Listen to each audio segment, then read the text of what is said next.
Bueno, cartas de Rab Shaul, primera a los Corintios, capítulo 2. Ya tienen su hojita. Si alguien no alcanzó, pues comparta con su compañero, su compañera por ahí. Porque ya no me quedaron. Ahora sí traje 20. Ya nos quedamos muchos.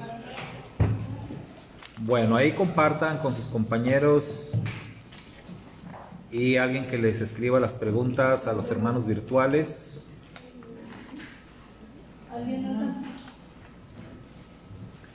Primero a los Corintios, capítulo 2.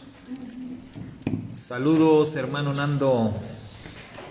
Les manda saludos, Nandito. Saludos, hermano Nando. Saludos, bendiciones. Bendiciones. Desde Colombia. Hasta las preguntas.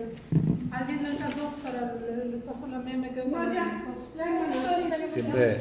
ya. Siempre se me olvida el nombre de la ciudad de Nando. Nada más sé que es de Colombia, pero Barranquilla, ¿no? ¿El hermano De Nando la- es de Colombia? sí, Cartagena, creo. Cartagena. Sí, Cartagena. Alguna provincia de Cartagena por ahí. Saludos hasta allá, hermano. Nando, hermana Ketita, ya está por ahí en línea también. Muy bien, ahorita les van a pasar las preguntas, hermanos virtuales. Mientras tanto, vamos leyendo el capítulo 2 de la primera a los Corintios. Comienzo yo con el verso 1 y nos vamos leyendo aquí hacia mi izquierda. Cada quien un verso hasta donde terminemos el 16, ¿sale? Sí. Pues yo, hermanos, cuando fui a vosotros, no fui con el prestigio de la palabra o de la sabiduría a anunciaros el misterio de Dios. Pues no quise saber entre vosotros si a Yeshua, Hamachía y este crucificado. Y me presenté ante vosotros débil, tímido y tembloroso. Y mi palabra y mi predicación no tuvieron nada de los persuasivos discursos de la sabiduría, sino que fueron una demostración del Espíritu y del poder. Para que vuestra fe se fundase no en sabiduría de hombres, sino en el poder de Dios. Sin embargo, hablamos de sabiduría entre los perfectos, pero no de sabiduría de este mundo ni de los príncipes de este mundo, abocados a la ruina. Sino que hablamos de una sabiduría de Elohim misteriosa, escondida, destinada por Elohim desde antes de los siglos para la gloria nuestra. Desconocida de todos los príncipes de este mundo, pues de haber reconocido no hubiera testificado al Señor de gloria. Recuerda la escritura. Ni ojo vio, ni oído oyó, ni por mente humana han pasado las cosas que Elohim ha preparado para los que lo aman. Porque a nosotros Dios nos reveló por medio del Espíritu, y el Espíritu todo nos sondea hasta las profundidades de Dios. En efecto, ¿qué hombre conoce lo íntimo del hombre sino el espíritu del hombre que está en él? Del mismo modo, nadie conoce lo íntimo de Dios sino el espíritu de Dios. Y nosotros no hemos recibido el espíritu del mundo, sino el espíritu que viene de Elohim para conocer las gracias que Dios nos ha otorgado. De las cuales también hablamos, no con palabras aprendidas de sabiduría humana, sino aprendidas del Espíritu, expresando realidades espirituales. El hombre natural no capta las cosas del Espíritu de Dios. Son necedad para él y no las puede conocer porque solo espiritualmente pueden ser juzgadas.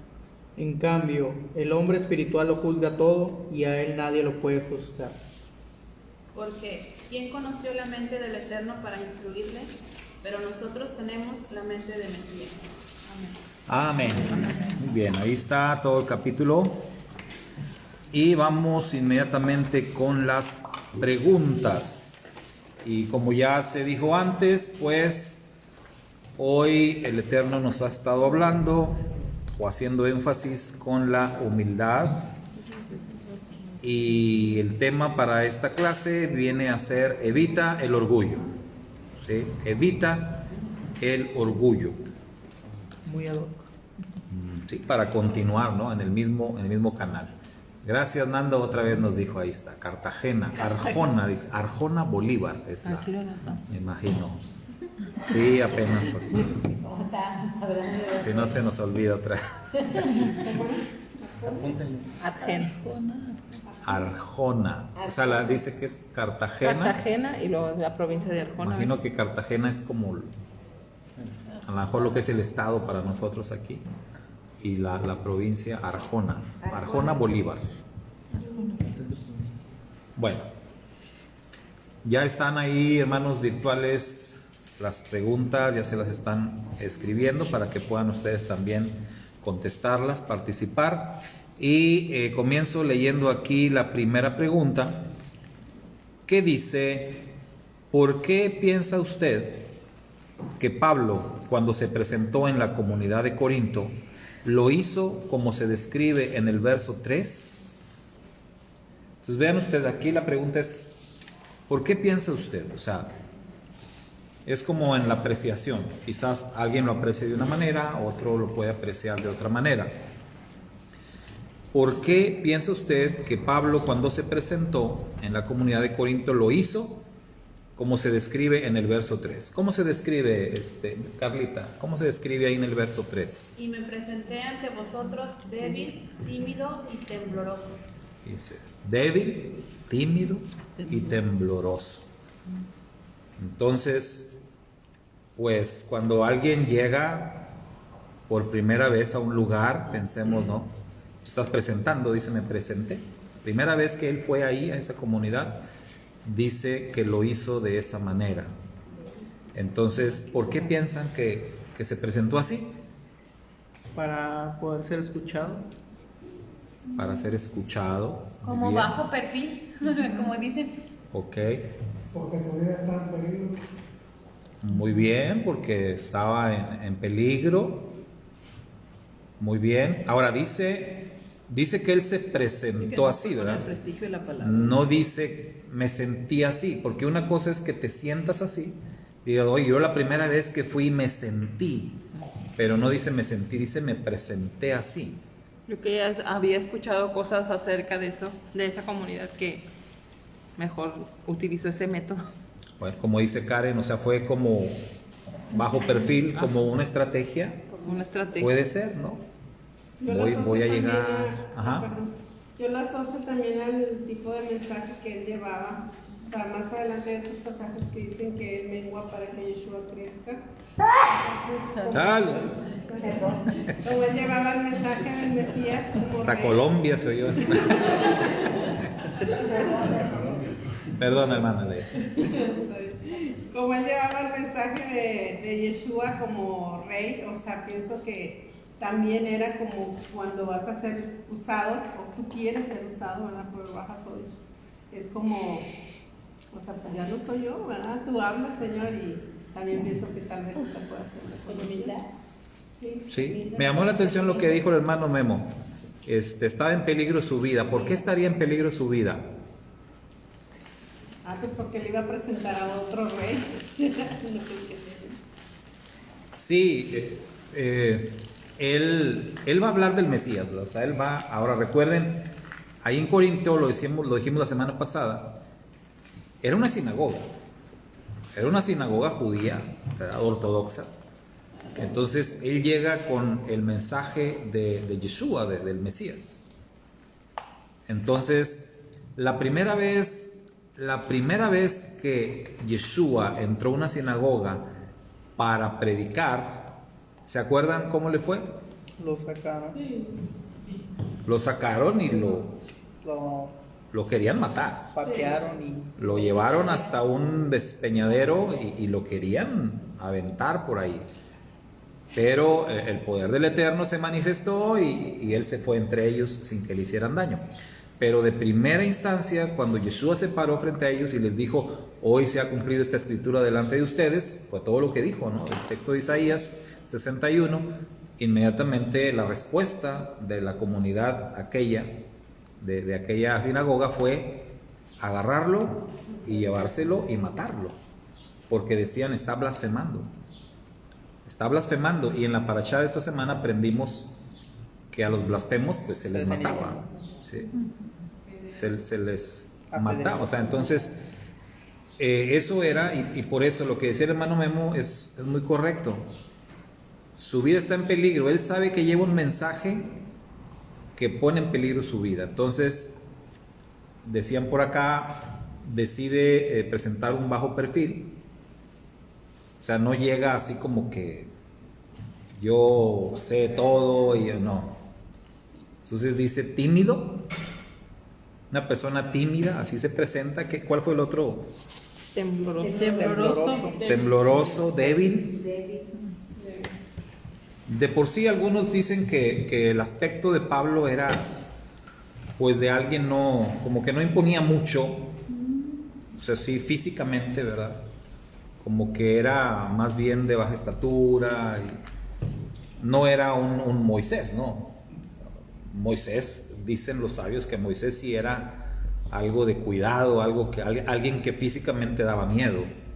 De Moisés se dice que era muy grande, muy fuerte, o sea, él sí imponía su presencia. Pero de Rab Shaul, pues se dice todo lo contrario. Entonces, como que presentar ese perfil, pues no le costaba mucho, ¿no? Su físico le ayudaba, en cierta manera.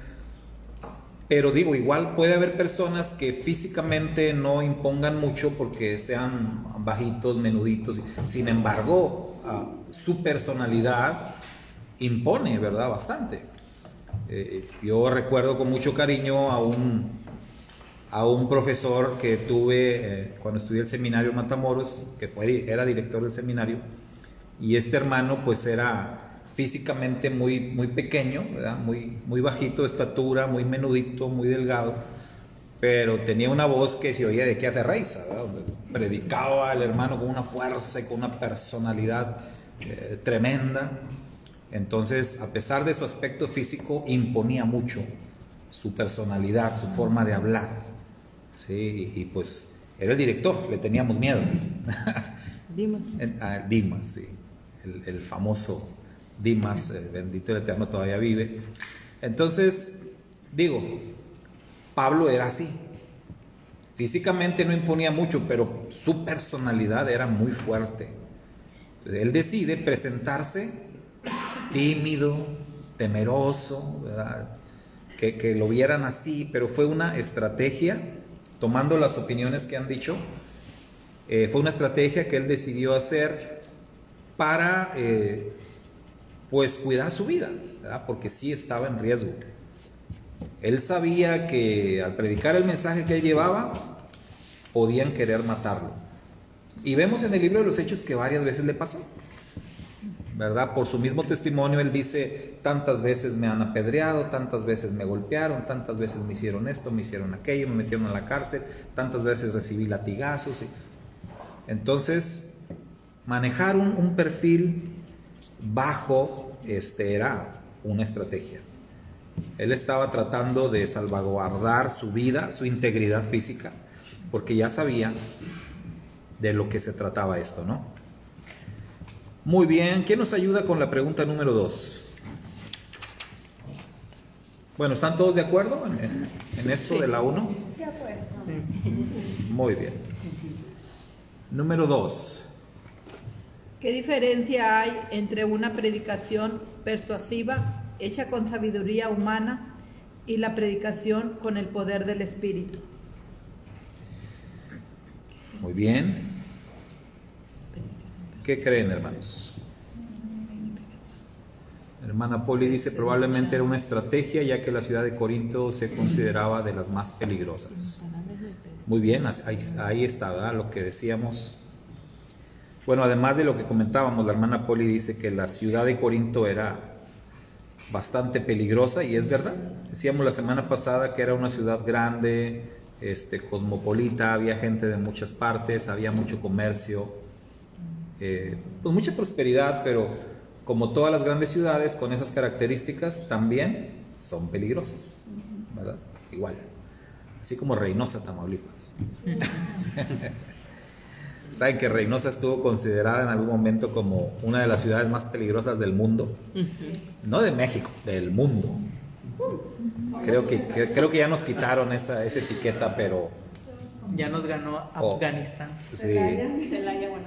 Celaya, ahorita Celaya, sí. Y hace muchos años, tengo familia en Celaya, y hace muchos años recuerdo, Celaya, bueno, Reynosa también, era una cosa tan tranquila aquí, que bueno, tristemente, cómo ha cambiado todo. Muy bien, ¿qué piensan, hermanos? ¿Qué diferencia hay entre una predicación persuasiva, hecha con sabiduría humana, y la predicación en el poder del Espíritu? Porque Pablo dice, yo no fui a ustedes, hablando de ese bajo perfil, hablando de eso que dice de la timidez y todo, dice, yo no fui a ustedes con la predicación de las palabras persuasivas, hechas con sabiduría humana, sino fui a ustedes con el poder, con la predicación del poder del Espíritu. Entonces tenemos ahí dos diferentes tipos de predicaciones que Pablo menciona hace casi 2000 años. Les pregunto, ¿creen ustedes que hoy, en el 2021, todavía existe ese problema? O sea, sí. ¿existen estas dos líneas de predicación? Claro que sí. ¿Cuál sería un tipo de predicación persuasiva hecha con sabiduría humana? Una predicación ¿La vacía. prosperidad?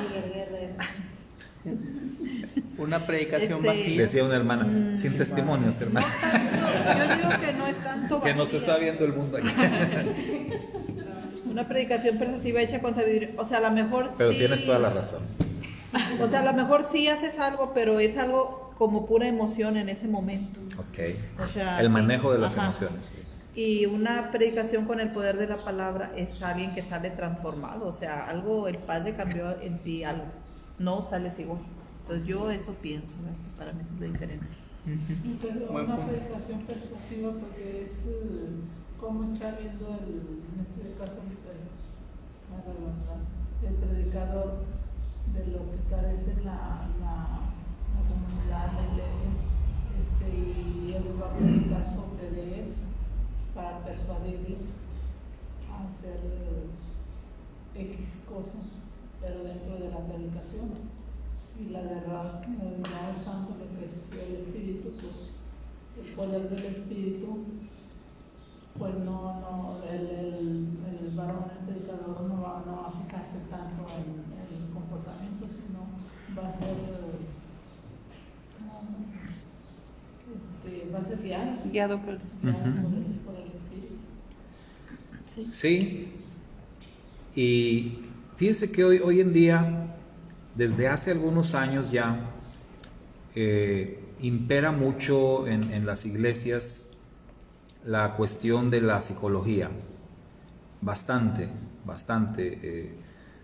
Tiene ya algunos años que me tocó en lo personal, bueno, desde que todavía estábamos dentro del cristianismo, empezó a haber esta corriente, ¿no?, muy fuerte y se manejó incluso como algo muy bueno, muy positivo, por el lado de la consejería familiar. Entonces, esto se metió dentro de muchísimas iglesias, denominaciones, la cuestión de la psicología. Y hoy en día, desde muchos púlpitos, se predica más de psicología, de consejería familiar, pero sin bases escriturales, sino con ideas de lo que es la psicología. Y se ha hecho a un lado la palabra del Eterno. Entonces, escuchas muchos mensajes muy bonitos, sí, y muy positivo y todo esto. El asunto es que casi no escuchas palabra de Dios. O sea, estás escuchando mucho consejo, mucho todo esto. Y bueno, se han dado tantos cursos, diplomados. A mí muchas veces me invitaron a tomar ese tipo de cursos. Jamás, no sé, yo nunca sentí atracción por eso. Yo escuché desde un principio a un maestro que en el seminario nos decía, bueno, él era muy duro con ese tipo de cosas. Él estaba en contra y él decía, es que no puede haber mejor consejo que el que te da la palabra de Dios. O sea, nada puede tomar ese lugar. Y Y él nos dio en el seminario una materia que se llamaba psicología pastoral. Así se llamaba la materia, o sea, psicología pastoral. Pero él nos dio esa materia y dijo, yo no les voy a hablar nada que tenga que ver con la psicología del mundo, sino vamos a ver esta materia desde la perspectiva bíblica. O sea, el consejo de la palabra de Dios, lo que Dios te dice bajo cualquier tipo de situación en la que tú estés.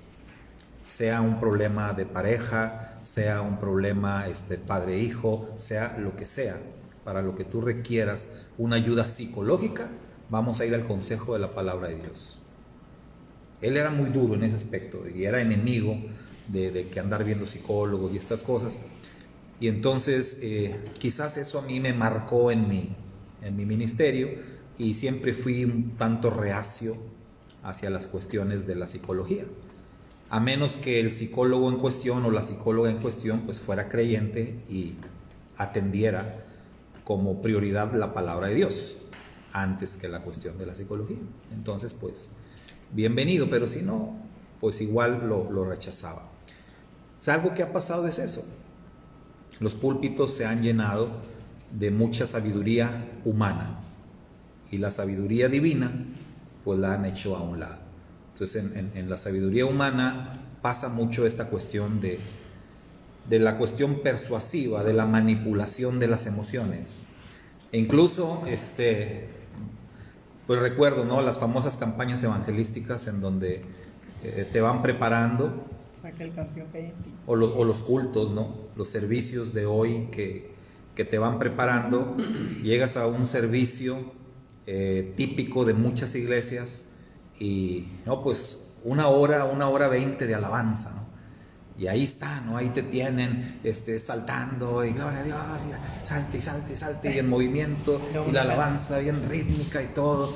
Y luego de repente te cambian el ritmo y ¡ay, cuán bello es el Señor! Y te meten a un estado de relajación y ahí estás y todo. Y luego de repente viene un hombre ahí y ya te tumba, pues claro que te caes, ¿verdad? Después de una hora de estar brincoteando y luego te relajan con una música y te soplan y te caes. Pero todo eso es manipulación. O sea, están jugando con tu mente, te están manipulando, ¿sí? Entonces, ¿qué es lo que pasa? Eso es lo que se refiere acá cuando dice una predicación persuasiva. O sea, están jugando con tu mente, te están manipulando. O si no hablamos de que te vayan a tumbar, pero ya después de que con la alabanza, mucha alabanza, ya te prepararon, entonces viene el predicador y a la hora que el predicador va a hacer un llamamiento, allá está el del pianito, no el de la música, ahí está, con la musiquita suave también, metiéndote en un ambiente así que te sientas tú, ay, quiero llorar y todo eso, ¿no? Las emociones. Y entonces, ¿quién quiere recibir a Cristo en su corazón? Y todo el escenario, todo está manipulado en ese momento, ¿no? Entonces, eso es. Yo recuerdo a un hermano cuando estaba predicando, un evangelista. A veces iba a alguna iglesia y inmediatamente cuando iba a hacer el llamamiento, el hermano del piano corría, ¿no? Pero este hermano le decía, hermano, sin musiquita, por favor. Sin musiquita, por favor. Yo quiero que esto sea del Señor y nada más. Eso es correcto. Entonces él estaba decidiendo ir porque el poder del Espíritu trabajara. Y no sin influencias de musiquita ni nada de eso, ¿no? El Eterno no necesita nada de esta sabiduría humana, nada de estas cosas que luego el hombre le pone como aderezos, ¿no?, a la predicación, a la palabra o a los servicios. Entonces recordemos que los servicios son para Dios, son para el Eterno, no son para nosotros. O sea, para nosotros es la edificación, y la edificación va a venir por la palabra, el poder de la palabra. Pero mucha gente va a los servicios y luego dicen, ay, no, estuvo bien bonita la alabanza, cantamos y sentí bien bonito. Es que no es para ti. La alabanza no es para ti, es para el Eterno, es para Dios. No se trata de eso. Tú asistes a un servicio para ser bendecido, edificado por la palabra, por el poder transformador de la palabra. Y ahí con la palabra pues no necesitas que te estén jugando con tus emociones. Pero desde aquel tiempo había gente que lo hacía. Y como ya bien dijeron, hoy también hay, ¿verdad?, quienes siguen llevando a cabo este método. Entonces, ¿qué diríamos que es la diferencia entre uno y otro?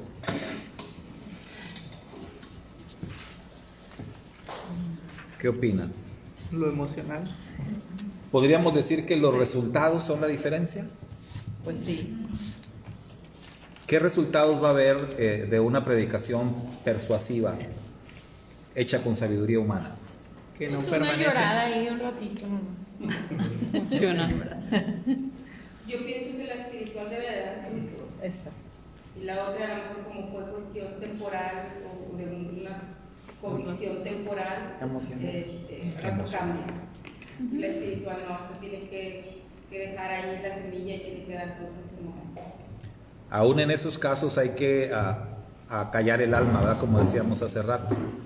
Si la persona reacciona por emociones, el cambio va a ser temporal, no va a ser permanente. Y lo que el Eterno busca hacer en nuestros corazones, pues es algo permanente. Entonces, esa sería la diferencia, ¿no? El resultado o los resultados. ¿Sí? En los tiempos antiguos, cuando empecé yo a conocer esto, decíamos que esto que veíamos que la gente se emocionaba en esto era, pues sí, una llamada de petardo, decíamos antes. Cuando ahora empezaron esta corriente del cristianismo, decíamos que se metía mucho a la psicología, ¿no? Palabras rimbombantes, palabras que resaltan la personalidad de la persona de enfrente y el estado abajo. Pero Pablo decía a Tito, tú predicas lo que está de acuerdo con la sana doctrina. Y todo lo que sea la sana doctrina pues es eterno.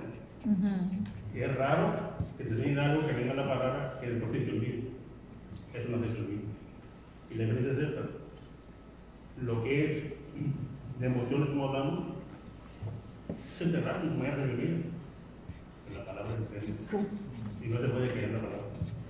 Entonces, a ti tú le dijeron, tú predicas lo que sea de acuerdo con la doctrina. Y mucha gente que me ha oído hablar, mira, y tú hablas más de la palabra. Aquí estamos, hablo la palabra. No mi palabra. Esa es la diferencia. Es exactamente lo que decía aquel profesor, ¿verdad? Si lo que vamos a decir tiene una base escritural, o sea, dilo sin temor, ¿verdad? Nunca vas a fallar, o sea, vas a lo seguro, porque es lo que dice la palabra. Pero si le vas a apostar a otra cosa, pues ahí sí va a haber mucho margen de error. Vamos a ver qué dice acá, mis hermanos. La hermana Ketita dice, creo que así se predica en muchos lugares, porque hace falta el Espíritu de Dios. La hermana Poli dice, el apóstol Pablo estaba muy preparado humanamente, sin embargo, él confía primeramente en el poder del Espíritu, enviado por el Eterno, y eso es lo que el apóstol quería transmitirles. Así es. Iván dice, pienso yo que la diferencia es el entendimiento y convencimiento. La sabiduría humana se basará más en un tren de pensamiento humano y en base a emociones, sensaciones y pruebas, porque... Ahí se me perdió. Porque también aplica para otros campos fuera de lo espiritual, religioso. El segundo se basa más en lo que el Eterno dice. El inconveniente sería la poca base que se puede sustentar. Sin embargo, con simple comparación y retrospectiva, da mejores resultados porque el mensaje llega a las personas en mayor o menor medida, o bien de diferente forma de entenderlo, pero llega en el momento y lugar precisos para el oyente. Muy bien, pues ahí están, ¿verdad?, estas opiniones y pues tienen razón. Tienen razón. Entonces, estamos todos de acuerdo, hay una gran diferencia entre la predicación hecha con sabiduría humana y la predicación en el poder del Espíritu. Hay una corriente muy fuerte, se le llama así, ¿verdad?, humanismo, que se ha metido dentro de las congregaciones, dentro de las iglesias. Número 3, hermana Asunción, ¿qué dice la pregunta 3? Dice, ¿a quiénes se les revela la sabiduría misteriosa y escondida de la que habla Pablo. Dice cómo se refiere el apóstol a esta sabiduría. Él habla de esta sabiduría como algo misterioso, como algo escondido. Se me vino a la mente la escena de la película La Cabaña. ¿Han visto la película La Cabaña? Sí. Yo primero leí el libro y después vi la película, entonces pues no se me hizo muy buena, porque cuando ya leíste el libro, la película pues ya casi siempre te queda debiendo a las películas, pero estaba pues bien, a secas. Pero la escena donde el personaje se encuentra con la sabiduría es muy interesante, ¿no? Muy fuerte la forma en que la sabiduría lo trata, lo confronta. Y bueno, Proverbios habla de esto. Proverbios habla de esta sabiduría. Proverbios es el libro de la sabiduría. Y entonces entendemos que la sabiduría es una parte del Eterno mismo, ¿sí? Y Pablo aquí habla de la sabiduría como algo misterioso y escondido. Entonces, ¿a quiénes se les revela esa sabiduría misteriosa y escondida? Los humildes. Muy bien. ¿Dónde dice el texto? Pues no me acuerdo del texto. Pero me acuerdo de la que dice que el Eterno decidió revelar a... No sé si me acuerdo. En el verso 10. Del 10 dice. A los que tienen el Espíritu del Eterno. Muy bien, a los que tienen el Espíritu del Eterno. Entonces desde el 7 dice, sino que hablamos de una sabiduría de Dios, misteriosa, escondida, destinada por Dios desde antes de los siglos para gloria nuestra. Entonces fíjense, ¿de qué está hablando aquí, ¿verdad? Una sabiduría pertenece al Eterno, es misteriosa, está escondida y ha sido destinada desde antes de los siglos para gloria nuestra, desconocida de todos los príncipes de este mundo, pues de haberla conocido, no hubieran crucificado al Señor de la gloria. Entonces, de entrada, esa sabiduría de la que está hablando es Yeshua, ¿sí? Es la persona misma del Mesías, de Yeshua. Él es la sabiduría misteriosa, Él es la sabiduría escondida. Y dice, si lo hubieran conocido los príncipes de este mundo, lo que decíamos hace rato, ¿no? Los que están en poder, en autoridad. ¿Quiénes son los que principalmente rechazan al maestro? Lo han rechazado siempre.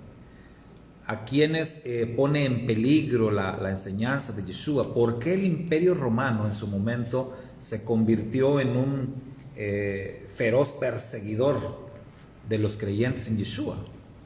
¿Por qué el poderosísimo Imperio Romano consideraba a los creyentes en Yeshua como una amenaza para su imperio, para su poder? Entonces, por eso la Escritura dice que los príncipes de este mundo han sido, ¿verdad?, quienes han estado en contra, quienes han rechazado esta sabiduría escondida, esta sabiduría misteriosa, que es la persona de Yeshua. Entonces, ¿a quiénes se les reveló? Decía la hermana Leida, a quienes tienen el Espíritu del Eterno. Sí. ¿Sí? O sea, hay que tener un perfil, ¿no? Y podemos ver otros textos de las Escrituras y encontrar a quienes se les revela. Entonces el Eterno dice que la salvación es de Él. El salmista dice, la salvación pertenece al Eterno. ¿Y a quién el Eterno le da la salvación? A quien Él quiere. Dice el profeta, esto no es del que corre, no es del que se esfuerza, sino de aquel de quien el Eterno tiene misericordia. Entonces, el Eterno da a quien Él quiere. Entonces, el Espíritu del Eterno, Él lo va a entregar a quien Él quiere. La revelación, el Eterno se la va a dar a quien Él quiere. Entonces, esto es de lo que hablamos acá. ¿A quiénes se le reveló? Dice Rab Shaul, a nosotros. A nosotros. Entender eso es un motivo suficiente para vivir agradecido con el Todopoderoso. Saber que formas parte de un grupo selecto, que fuiste escogido para recibir una revelación tan importante, debe ser motivo suficiente para el resto de tu vida permanecer agradecido con el Eterno, sirviéndole con todo tu corazón. Nada más por eso, por recibir esa revelación. Entonces Rab Shaul dice, a nosotros se nos ha revelado. Y cuando él dice a nosotros, está hablando de los creyentes en Yeshua. ¿Sí? Número 4. ¿En qué consiste esa sabiduría misteriosa y escondida? ¿Y quiénes no tienen la capacidad de recibirla? Muy bien. ¿En qué consiste, hermanos?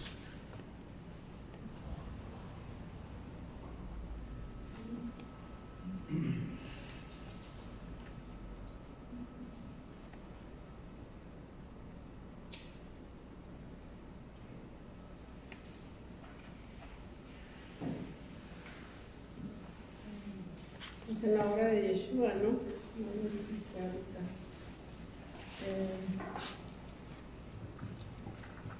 Muy bien, decíamos la semana pasada que algo que ocurrió con Pablo, ¿verdad? Con Rab Shaul, él como buen judío no podía creer o no podía aceptar que Yeshua fuera el Mesías porque había muerto.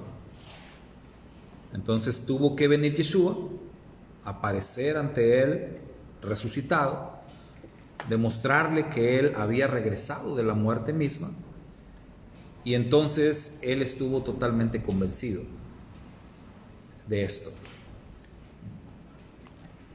Esto es también un gran privilegio para Pablo, que el Mesías resucitado se le revelara, ¿sí? Un gran, altísimo privilegio. Y a nosotros también se nos ha revelado ese mismo misterio. Mucha gente en el mundo no acepta esto, no lo cree, lo rechaza. Hace 20 y tantos años estaba predicando allá en la casa que rentábamos en la colonia Valle Verde.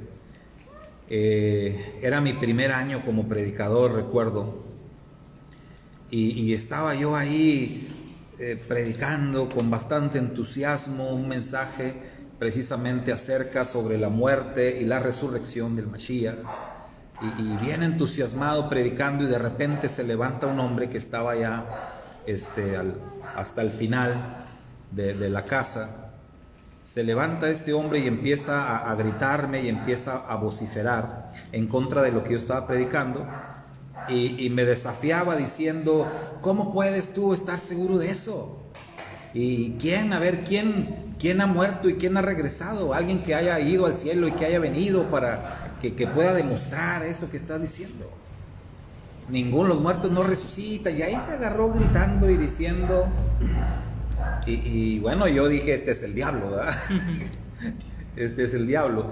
Y la cosa fue bastante tensa, ¿no? Bastante fuerte. Y pues yo, un predicador nuevo, se puede decir, todavía inexperto, sí me puso ahí como que de repente no sabía bien qué hacer.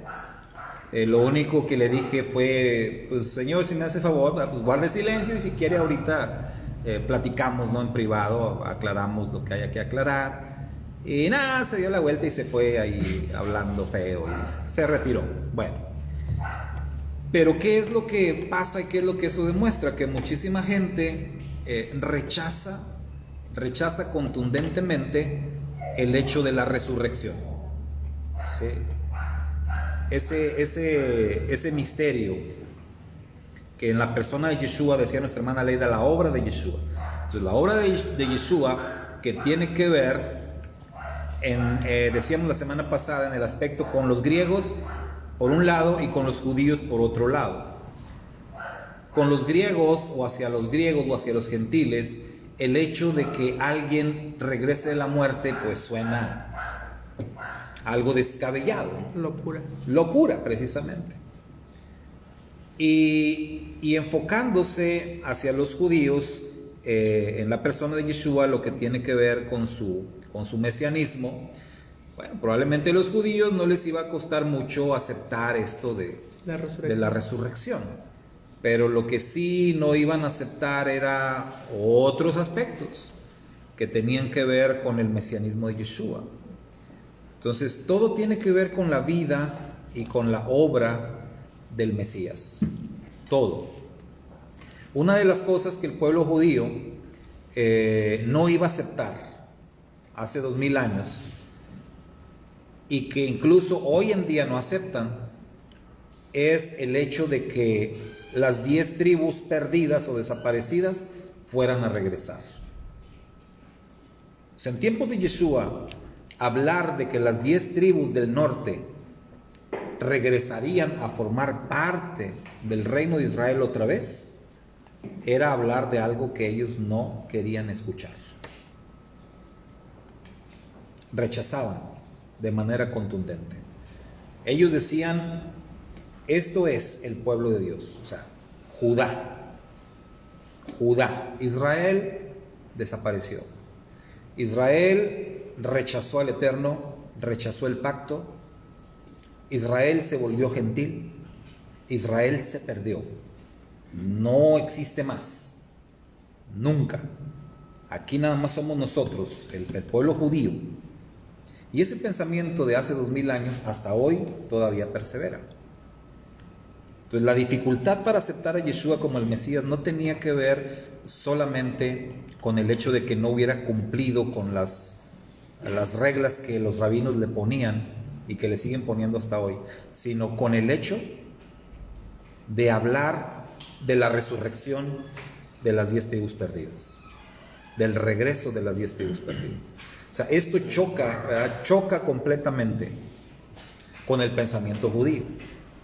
Entonces, de lo que está hablando acá Pablo, esta sabiduría misteriosa y escondida, tiene que ver precisamente hacia el pueblo judío con la resurrección de las 10 tribus perdidas.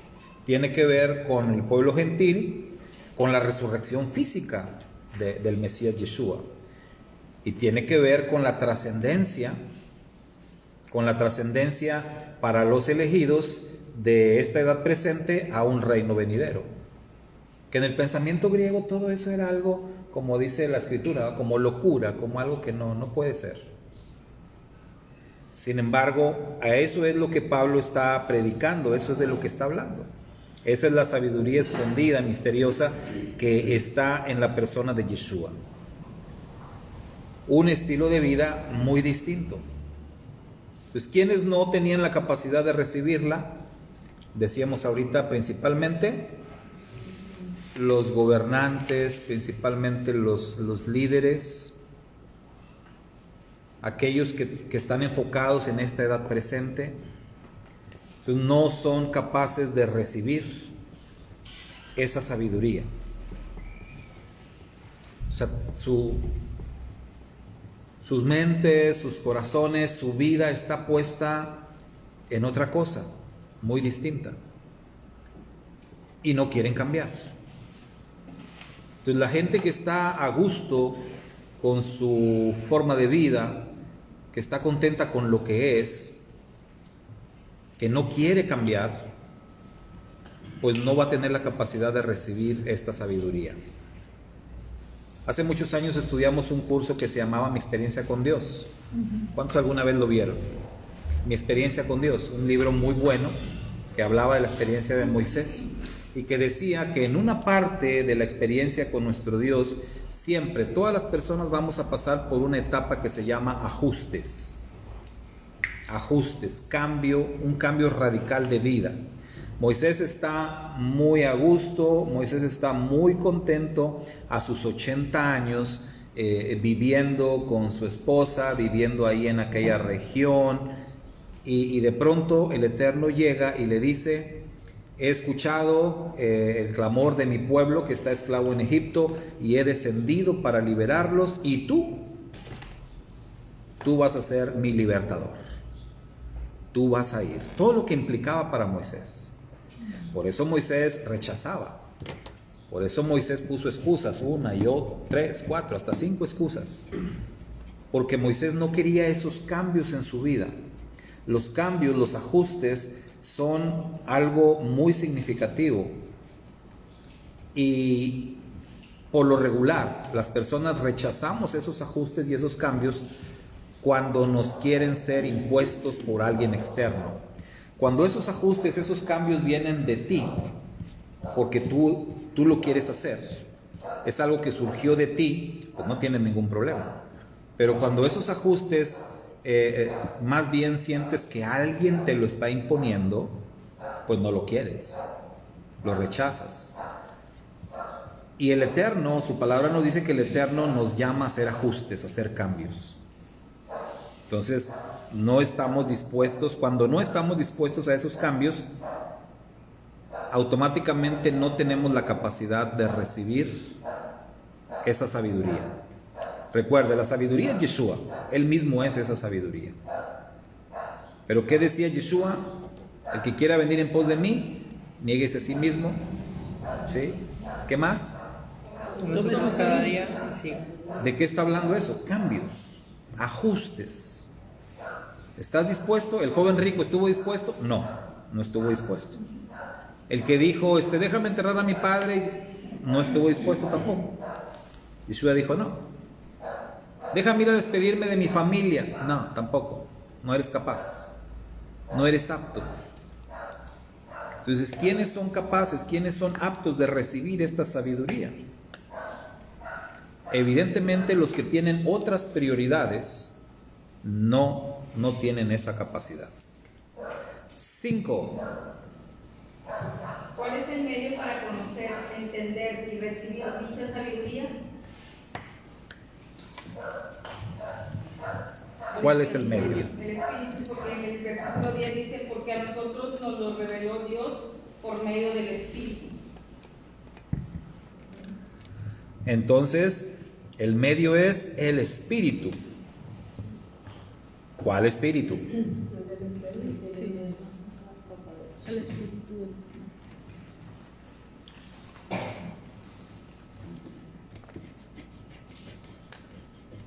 ¿El Espíritu del Eterno o el Espíritu de Yeshua? Yo le puse de Yeshua. ¿Cuál de los dos? ¿O es el mismo? ¿O el Espíritu Santo? De los tres, sí. Hay gente que duda también. Sí. El mismo. Porque dice, ¿cuántos tenemos? ¿O cuál de los 7 espíritus de Dios? Porque Apocalipsis dice que tiene 7 espíritus. ¿Cuánta sabiduría se requiere, verdad, para entender la palabra del Eterno? Aprender y entender. Entonces, recuerden que Dios es espíritu. La Escritura dice, Dios es espíritu, el Eterno es espíritu. No tiene un espíritu, Él es espíritu. Él es espíritu. Y Yeshua recibe la unción del Eterno. Es el Espíritu del Eterno. ¿Qué dijo Yeshua? La primera vez que se paró en la sinagoga, le dieron el rollo de Isaías, capítulo 61. La primera predicación de Yeshua ante el mundo, se puede decir su presentación oficial, Lo primero que dijo fue: el Espíritu del Eterno está sobre mí, porque me ha ungido el Eterno. Entonces, aunque Él es de carne y hueso, Él dice: el Espíritu del Eterno está sobre mí. O sea, Él dijo: todas mis palabras, todas mis obras, todo lo que yo hago, todo lo hago por el Espíritu del Eterno. O sea, el Espíritu es quien me está guiando, quien es el Espíritu. El Espíritu todo lo escudriña, dice acá. El Espíritu es quien convence. Entonces, el Espíritu. Entonces, no hay diferencia. Cuando la Escritura habla el Espíritu de Elohim, o dice el Espíritu Yeshua, no está hablando de dos cosas distintas. Hay un solo Espíritu, es el Espíritu del Eterno. No hay dos fuerzas, no es algo separado, Espíritu. O no es algo separado. Sí, estamos hablando de lo mismo. Aunque se presente con distintos términos, pero estamos hablando de lo mismo. Entonces el Espíritu es ese medio para conocer, para entender y recibir dicha sabiduría. Es el Espíritu. Y el Espíritu es algo de lo que se habla, ¿verdad?, en toda la Escritura. El Espíritu es quien obró en los profetas, en los reyes, en Moisés, en todos. Porque es el Eterno mismo quien está tratando con las personas. ¿Sí? Entonces, ese es el medio. Si el Espíritu no está trabajando en una persona, no hay nada que hacer. Eso es algo que tenemos que también aprender nosotros. Si nosotros no vemos que el Espíritu está obrando en una persona, ¿tú qué puedes hacer? Orar. Pues sí, va a orar, pero no vas a hacer nada. A lo mejor puedes echar mano de la sabiduría humana, ¿no? De palabras persuasivas. A mí me tocó ver evangelistas que a la fuerza, casi a la fuerza, obligaban a una persona a recibir a Cristo, ¿no? Ahí estaban y no lo soltaban y no lo dejaban hasta que le arrancaban una oración donde ya aceptaban por fin a Jesús. ¿Pero qué? ¿Cambiaba la persona? No. ¿Mande? Sí, no, ya déjame en paz. Sí, así pasa. Como aquella anécdota que nos contaba un maestro también, que decía el maestro: hombre, una vez me subí a un microbús y dice, voy en el microbús y me agarro ahí y a un lado mío iba un muchacho ahí, dice, pero bien tomado, bien perdido, y de repente voltea y lo ve y le dice, hermano, ¿cómo está? Y decía este hermano, pues no lo reconocía. ¿Qué pasó? Sí, no me reconoce, hermano. No, pues la verdad no, ¿verdad? O sea, así como que yo no conozco gente así, ¿verdad? Sí, hermano, dice, pues si usted me convirtió, le dijo. Dijo, no, fíjate que en eso sí has de tener toditita la razón, dice. Yo te he de haber convertido, porque si te hubiera convertido el Señor no anduvieras así ingrato. Mira nada más. Es verdad. Dijo, eso sí, segurito que fui yo, dijo. Sí, no fue el Espíritu. Cuando el Espíritu obra, te cambia. Pero si fue la persona, pues no. O como dijo Yeshua respecto a los fariseos, van a formar discípulos más hijos del infierno que ustedes mismos. Pero no gente convertida. Solamente el Espíritu convierte a las personas. Es lo que yo siempre, mucha gente me dice, es que tú debes predicar a tiempo, a tiempo y fuera de tiempo. Le digo, no. Quien quiera saber la palabra, va a preguntar. Te va a decir y te va a pedir que le hables. Así es. Otra vez, ¿verdad? El tema de entender bien los textos. Porque a veces se citan textos como este, ¿no? A tiempo y fuera de tiempo. Espérame. Hay que ver el contexto cuando se dice esto. ¿Por qué? ¿A quién? Y todo, ¿no? Pero no es un pretexto para irrumpir en cualquier parte y predicar, porque si lo aplicáramos, entonces voy y me meto a una cantina y digo, a ver, párenle aquí a todo, voy a predicar. no me voy a Porque botellar. aquí dice que a tiempo y fuera de tiempo, así que me van a oír todos aquí. ¿Creen que funcione? También dice, no de las perlas aquí. Exacto. Entonces, tenemos que tratarlo de entender bien lo que dicen los textos. Número 6. Y si bien te va. Decía un hermano, dice, nos ha mandado el Señor a compartir las buenas nuevas. Vamos a la zona a compartir, le decía a otros dos señores. Y le digo, pero ¿por qué tiene que ir ahí, verdad? Dice, usted no debe de ser celosa, usted debe de confiar en Dios. Pero es que no precisamente tienen toda la colonia para compartirle, para que vayan precisamente a ese lugar. La verdad me daba risa porque digo, o sea, ciertamente tenían toda la colonia, pero querían empezar por ahí. Ah, caray. Bueno. Número 6. Entiende. Los conceptos, hombre natural, hombre espiritual, mundo físico, mundo espiritual. ¿Cómo ven, hermano? ¿Los entienden? Que este Pablito de veras, ¿verdad? Hablaba cosas. Dijo Pedro, algunas cosas que Pablo enseña son bastante complicadas, ¿no? Entonces aquí habla de hombre natural, de hombre espiritual, habla de mundo físico, mundo espiritual. ¿Qué tal estos conceptos? Creo que hombre natural se refiere pues a uno mismo, hombre espiritual se refiere a pues el espíritu de cada uno, nuestro espíritu. El mundo físico pues en el que estamos habitualmente, y en el mundo espiritual pues es lo que hay más allá, donde está reservado todo nuestras emociones, todo nuestro espíritu que está pues allá con el Eterno. Bueno, ahí está, una opinión de Sergio. ¿Alguien más?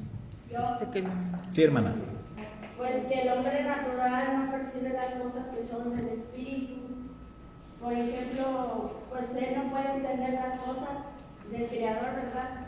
Todo lo que es la creación o lo que se enfoca al mundo venidero, y el hombre espiritual pues él tiene la capacidad de entender las cosas. Por ejemplo, si él estudia la Torá, pues su mente se enfoca como si estuviera viviendo una realidad. Muy bien. ¿Alguien más?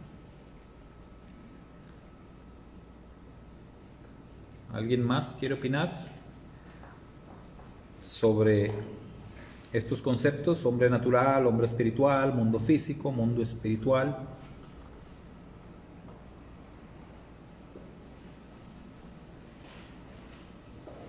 ¿Creen que el mundo físico es pues esto, ¿no? Todo lo que palpamos, lo que vemos, y que el mundo espiritual es el cielo, o sea, las cosas de arriba? Es que está conectado. Está conectado. ¿Ok? Está conectado, dice Sergio. Porque creo que había un pasaje que decía que las personas que no pueden ver o sea, que solo ven en este mundo, y que no les deja ver la mente más allá, porque algo así decía, algo así, que no podíamos ver las demás cosas que había en este mundo, porque no solo es lo físico, también lo espiritual. Cada cosa tiene su lado espiritual, cada cosa tiene ¿cómo podría decirte? Su lado, pues sí, trascendental. Incluso las cosas, los animales, los objetos, todos tenemos cosa espiritual, porque Dios es espíritu. Entonces, si Él creó todo está conectado con Él también. Hace rato en la clase de Salmos hablábamos de una parte, ¿no?, donde se hablaba de hacer la voluntad del Eterno. Entonces, un gran problema que ha existido desde mucho tiempo atrás dentro del cristianismo es precisamente ese, hacer la voluntad del Eterno. Entonces la gente recibe, como dicen ellos, reciben a Cristo en su corazón, se bautizan, empiezan a asistir a una iglesia, y luego de repente ya no saben qué hacer. Ya no saben qué hacer. Literalmente no saben qué hacer. Y los pastores pues predican, enseñan, hay cursos, hay esto, hay aquello, pero la gente se siente insegura respecto a la voluntad de Dios. Y esta inseguridad viene de un rechazo hacia la Torah. Porque la voluntad de Dios allí está, siempre ha estado, son los mandamientos. Es la Torah, la palabra. Pero si a ti te dicen que esa parte de la Biblia está obsoleta, ya no funciona, entonces no sabes cómo hacer la voluntad de Dios. Cómo cumplir con la voluntad de Dios. Nos decía Karen hace rato, bueno, pero ¿cómo? ¿Qué piensas hacer, verdad? ¿Cómo aterrizar esto? Entonces, si no hay un conocimiento de los mandamientos para empezar, ¿cómo vas a cumplir la voluntad de Dios? Si tú conoces los 613 mandamientos, para empezar, ¿no?, de la Torah. Si conoces los 613 mandamientos, si los escribes, si te los aprendes, sabes que los mandamientos van a tener 3 aspectos: hacia Dios, hacia el prójimo y hacia ti mismo. Porque a final de cuentas todo se maneja de esta manera, que es el gran mandamiento: ama a Dios, ama a tu prójimo, ámate a ti mismo. Todos los mandamientos se van a cumplir así, en relación a Dios, en relación al prójimo, en relación a ti mismo. Si conoces los mandamientos y te empiezas a proponer metas, como nos decía Karen, ¿verdad? Bueno, este mes o este año voy a empezar me voy a esforzar en cumplir este mandamiento, uno en específico, que sé que estoy fallando, que sé que tengo que corregir, pero me voy a esforzar. Bueno, ahí estás. Ahora, en ese sentir, los mandamientos son espirituales. Los mandamientos son espirituales porque vienen del Eterno, que es espíritu, y tienen que ver con cumplir la voluntad de Dios. Entonces los mandamientos son espirituales. Sin embargo, se ejecutan en el mundo físico.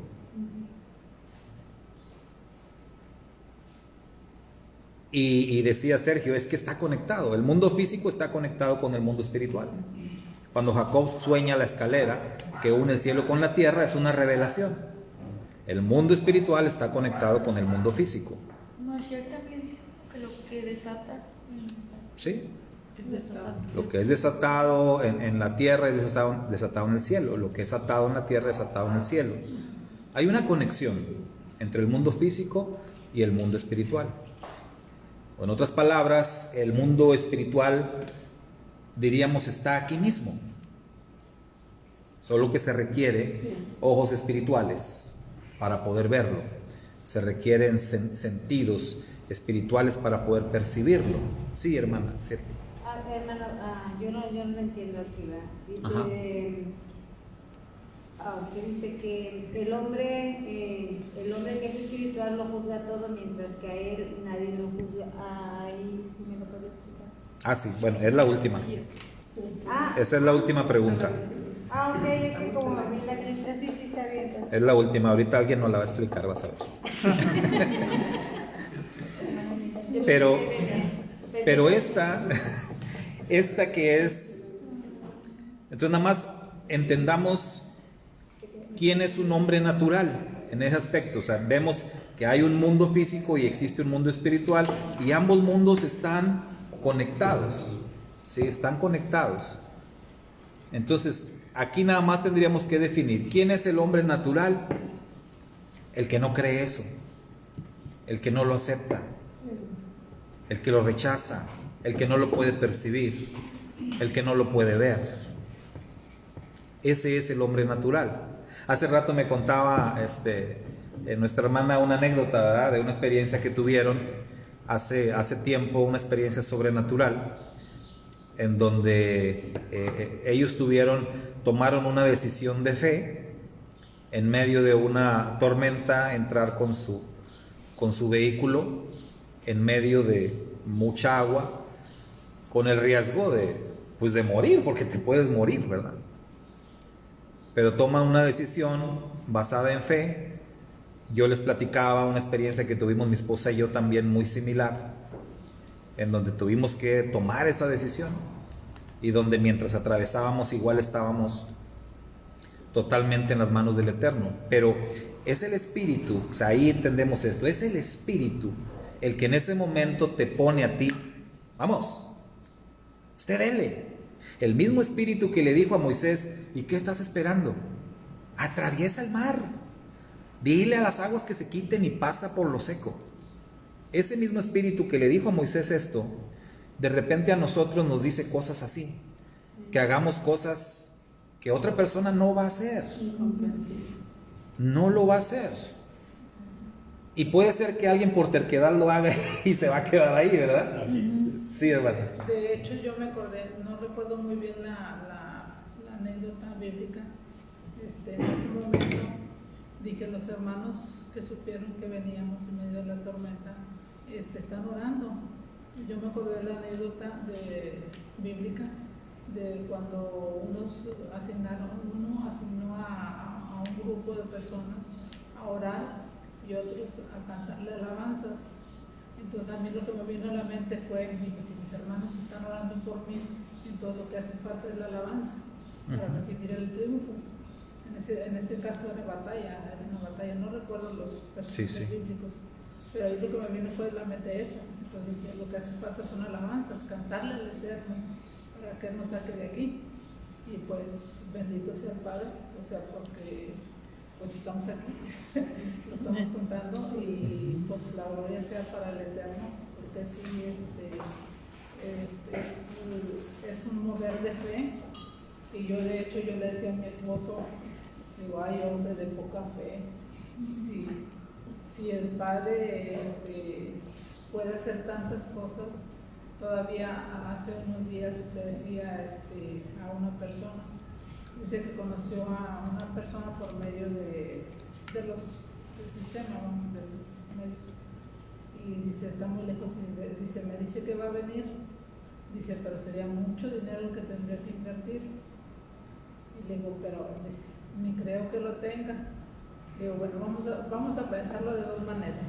Digo, vamos a pensarlo humanamente. Hombre natural. Hombre natural. No, pues no. ¿A poco va a querer gastar cierta cantidad de dinero por venir a ver a una persona y tener que regresar y gastar la misma suma de dinero que invirtió para venir? Vamos a verlo por el lado espiritual. Si es la voluntad del Padre Eterno que Él venga, Él va a poner los medios, tanto para venir como para regresarse. Pero esas son dos maneras de pensar, espiritual y como hombre natural. O sea, y pues todo se mueve en la fe. Y todo se mueve en el mundo físico. En el mundo físico. Y el mundo físico pues viene siendo eso. Yo ahí en ese caso, era lo que comentaba el pastor ahorita, pues estábamos en medio de un río de agua, una corriente de agua muy fuerte, que no cualquiera se animaría a cruzar ni a pie, ni en carro. Nosotros vimos, y yo confiando en Dios Todopoderoso, de que Él nos iba a sacar de ahí, que Él nos iba a mover, que el carro no sentía que se moviera, pero yo le decía a mi esposo, mira, el carro está prendido y va avanzando porque podemos ver las cosas que vamos avanzando, pero pues el carro iría flotando en el agua. Iría flotando en el agua, dice, el carro se volvió lancha. No, submarino. Porque dice, es que no siento el carro que se mueva. Digo, mira, el carro no está apagado. Digo, tiene las luces de las luces. Y pues eso es, y pues principalmente dice que sin fe es imposible agradarle a Elohim. Entonces, ese es el hombre espiritual. Exacto.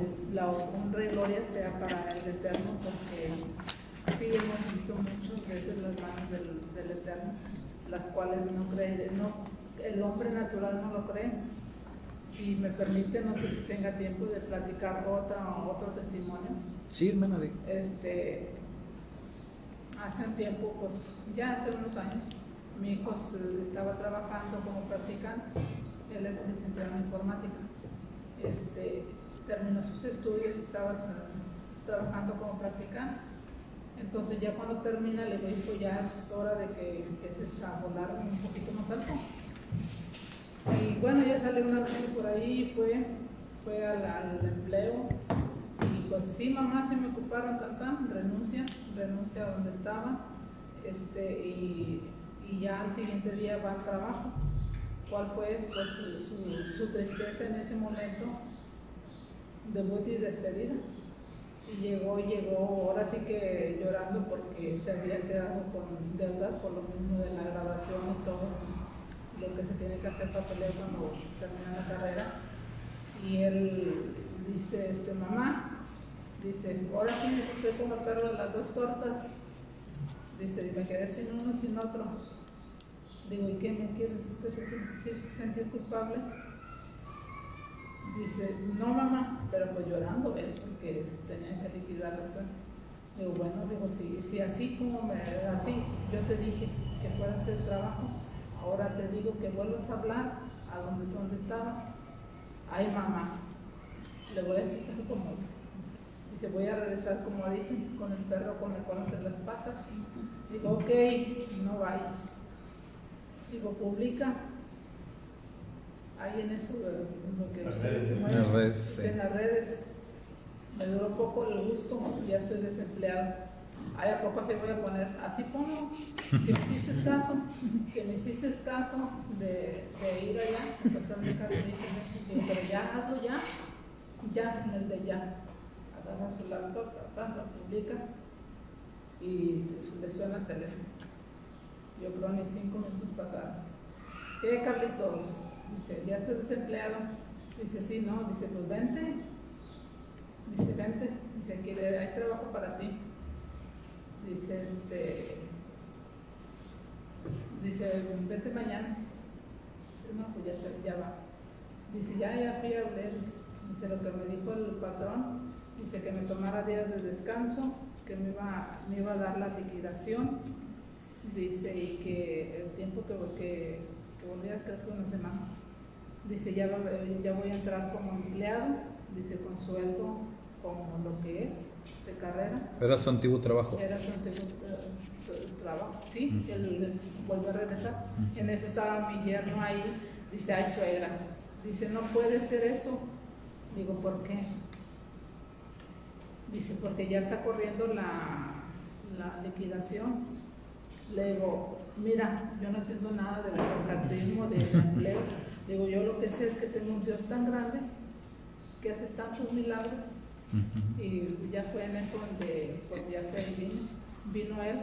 Dice, me dieron mi liquidación, le dieron la liquidación, pagó lo que debía, tuvo días de descanso, realizó trabajo donde a él le gusta estar, todavía está ahí, le gusta estar y con sueldo ya de licenciado. Y le digo, ¿ves? Digo, ¿quién lo hace? Exacto. Pues nada más el Todopoderoso. Pero a veces tenemos miedo. Pues todo este tipo de experiencias nos ayudan a entender estos términos. Entonces estamos en un mundo físico, pero un mundo físico que no se rige físicamente, se rige espiritualmente, porque quien dirige y mueve todo esto es un espíritu, es el Eterno. Amén. Entonces las cosas se tienen que discernir y ejecutar espiritualmente. Entonces aquí lo que tenemos que entender es que el hombre natural es el que no cree esto, es el que no acepta esto, es el que duda, el que se conforma con las cosas físicas, con las cosas materiales, no tiene la capacidad para entender las cosas espirituales. Pero nosotros tenemos que entender, todo sucede aquí.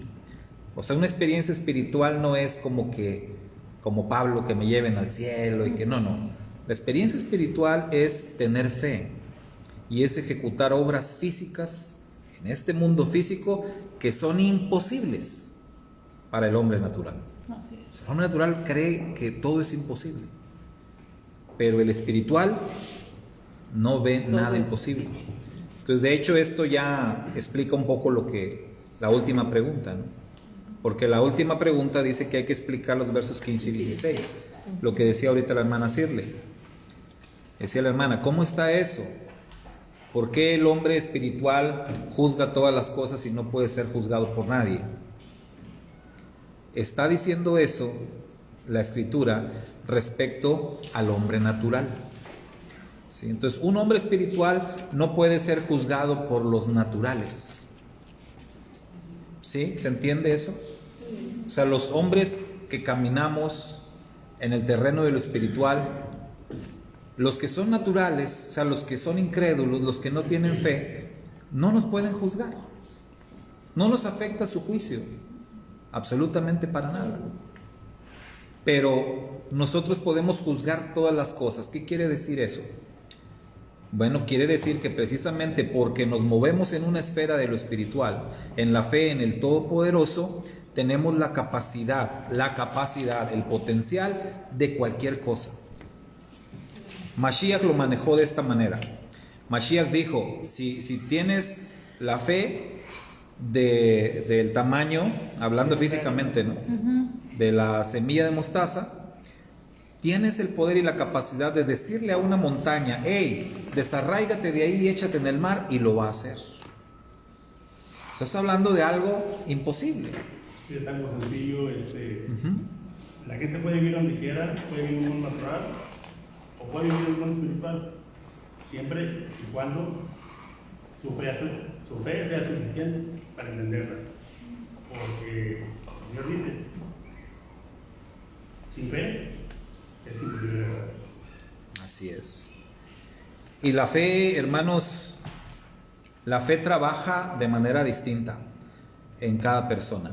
Así como hemos hablado en la parashá semanal, en las últimas porciones, de niveles de santidad, porque el Levítico habla mucho de santidad. Entonces, así como hay niveles de santidad, hay niveles también de fe.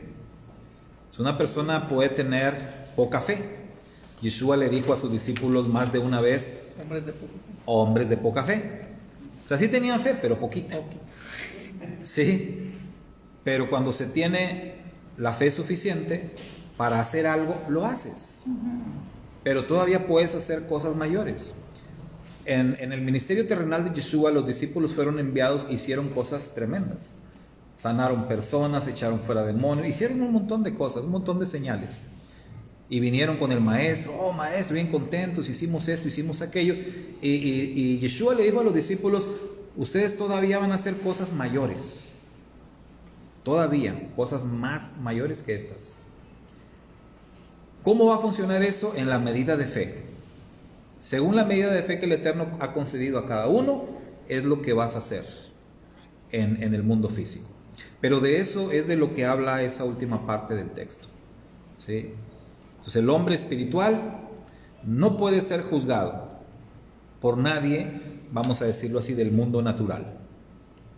Él juzga todas las cosas porque él está en otro nivel, él está en otra esfera. Esto haga de cuenta que es como el ejemplo del águila, el águila en medio de la tormenta. ¿Qué hace el águila en medio de la tormenta? Vuela encima de la tormenta. ¿Y qué le hace la tormenta allá arriba? Nada.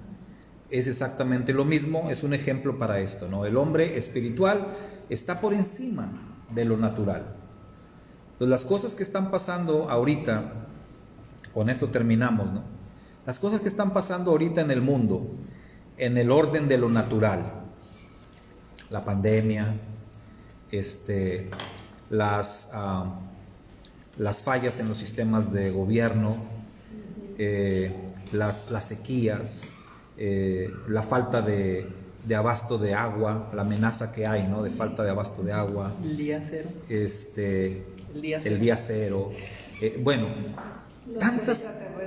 los extraterrestres que ya vienen, ¿verdad? Porque todo esto se está hablando, todo esto se está manejando en el terreno de lo natural. O sea, el mundo natural está hablando de un montón de cosas que estamos mencionando, ¿no?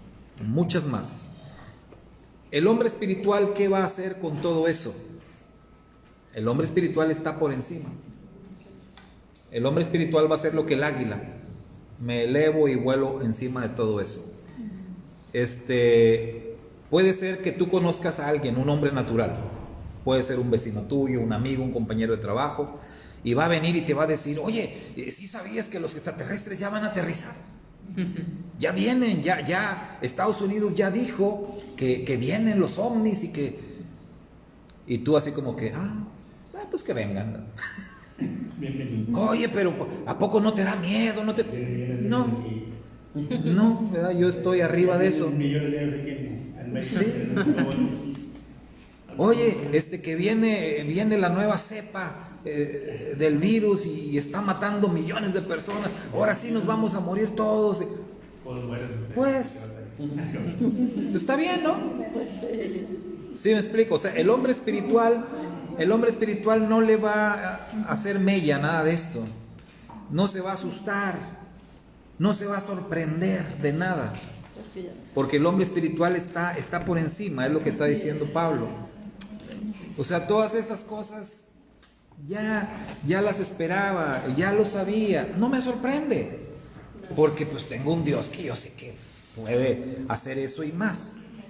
Entonces, eso es de lo que está hablando ahí en los últimos versos. Ese es el hombre espiritual. No puede ser juzgado por nada, por nadie. Él juzga todas las cosas porque tiene el espíritu del Eterno, porque tiene la mente de Mashiach, dice ahí. ¿Sí? Y por eso explica ahí Pablo. ¿Quién conoce? O sea, ¿quién conoce la mente del hombre sino el hombre mismo? Dice. ¿A quién puede conocer a otra persona? Bien, nadie.